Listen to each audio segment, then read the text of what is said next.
Today, rotation to a tech wreck replay.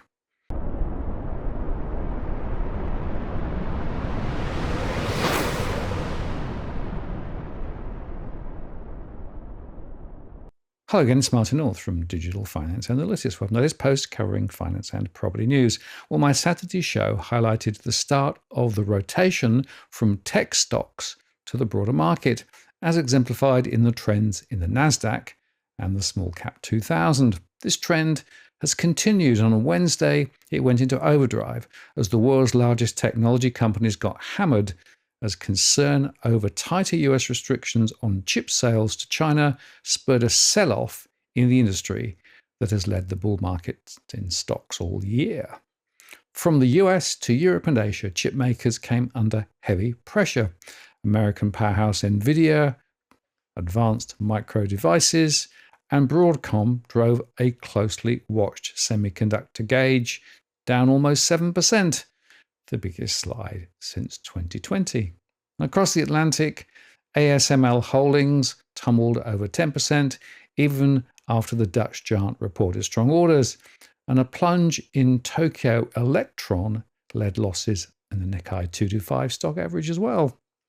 Now, I was around for the dot-com bubble, a stock market bubble that ballooned during the late 1990s and peaked on Friday, March the 10th, 2000. This period of market growth coincided with the widespread adoption of the World Wide Web and the internet, resulting in a dispensation of available venture capital and the rapid growth of valuations in new dot-com startups. Between 1995 and its peak in March 2000, investments in the NASDAQ composite stock market rose by 800%, only to fall to 78% from its peak by October 2002, giving up all its gains during the bubble.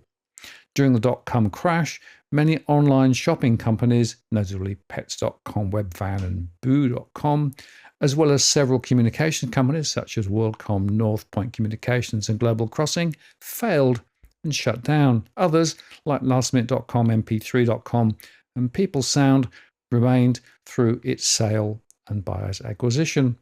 And larger companies like Amazon and Cisco Systems lost large portions of their market capitalization, with Cisco losing 80% of its stock value. Others like Sun Microsystems ended up being purchased by Oracle. Actually, that happened in 2010. Oracle still sells some Sun-branded hardware, but Oracle's hardware business is shrinking. In the aftermath of the dot-com bubble, telecommunications companies had a great deal of overcapacity as many internet business clients went bust. That, plus ongoing investment in local cell infrastructure, kept connectivity charges low and helped to make high-speed internet connectivity more affordable. During this time, a handful of companies found successful developing business models that helped make the World Wide Web a more compelling experience. Those include airline booking sites, Google's search engine, and sites like eBay and Amazon. Historically, the dot-com boom can be seen as similar to a number of other technology-inspired booms of the past, including railroads in the 1840s, automobiles in the early 20th century, radios in the 1920s, television in the 1940s, transistor electronics in the 1950s, computer time-sharing in the 1960s, and home computers and biotechnology in the 1980s. One common theme is, it's different this time. You can't apply normal valuation rules, they just don't apply. Well, of course, the recent AI trends have been driven by confidence in a new business era. And people, again, are talking about new rules, despite the fact that companies like NVIDIA have sold the lion's share of their cards to established and cashed up big tech companies like Microsoft and others in a weird feedback loop. The real benefits of AI for normal downstream businesses are still yet to come. So the question is, are we seeing the start of yet another tech wreck? Well, I think it's too soon to tell. In fact, the current rotation in which capitalization-weighted indices underperform the average stock is a consequence of weakness in the mega caps that dominate them, with firms such as Apple and Microsoft each making up 7% of the S&P 500. Losses are hard to offset, even when most of the indices members are up. That's what happened today.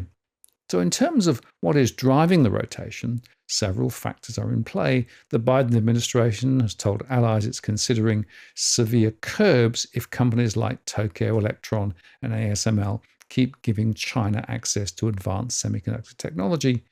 This news on the chip front is the kind of UFO, unforeseen occurrence, that could indeed create the kind of selling that could be the catalyst for a tradable correction in the stock market, said Matt Maley at Miller Talbot & Co. Broad indices have become very overbought.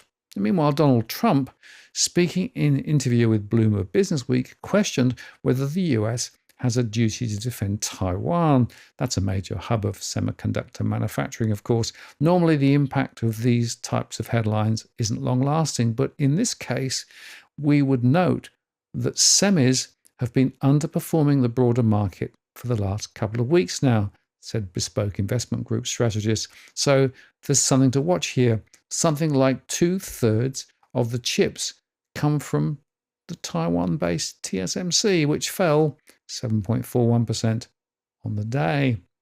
And a pair of chip makers, though, defied the sell-off: Intel and Global Foundries, by the way. The S&P 500 fell 1.4%, while the tech-heavy NASDAQ 100 had its worst day since 2022. One of the gauges of the Magnificent Seven megacap slipped by about 3.5%, and the Russell 2000 of smaller firms dropped 1.1%, while Wall Street's fear gauge, the VIX, hit the highest since early May. That said, the Dow Jones Industrial Average climbed for a sixth straight day, notching another record high. Financial shares outperformed, with US Bancorp surging on solid results. So the tech underperformance is coming after a first half which saw mega caps propel the market higher, stretching valuations for those names and leaving them with a tougher setup for the rest of 2024. Much of this year's equity gains have come from just a handful of names currently under the direct threat from the political arena, says Jorge Torres at Interactive Brokers. An important question is if the rest of the market, which generally lacks thrilling tails on a relative basis, can offset the waning momentum in Magnificent Seven stocks. At Goldman Sachs Group, they said, "I'm not buying the dip," arguing the S&P 500 has nowhere to go from here but down. That's because Wednesday, July the 17th, has historically marked a turning point for returns on the equity benchmark.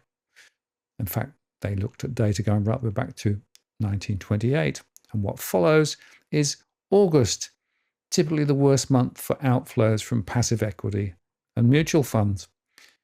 Inclemently, the Federal Reserve's Beige Book showed slight economic growth and cooling inflation. The most notable speaker on Wednesday was Governor Christopher Waller, who said the Fed is getting closer to cutting rates, but is not there yet. And the yen led gains in major currencies up almost 1.5%. So it's too soon to see whether this rotation is a blip or something more serious, but the indicators all look to me as though we could well be seeing significant falls later in the year and a rotation away from the high-tech sector. Bearing in mind the overvaluations we've seen, perhaps the downside risk is now significantly higher and the potential future growth almost zero. We will see. I'm Martin North from Digital Finance Analytics. Many thanks for watching, and I'll see you again next time.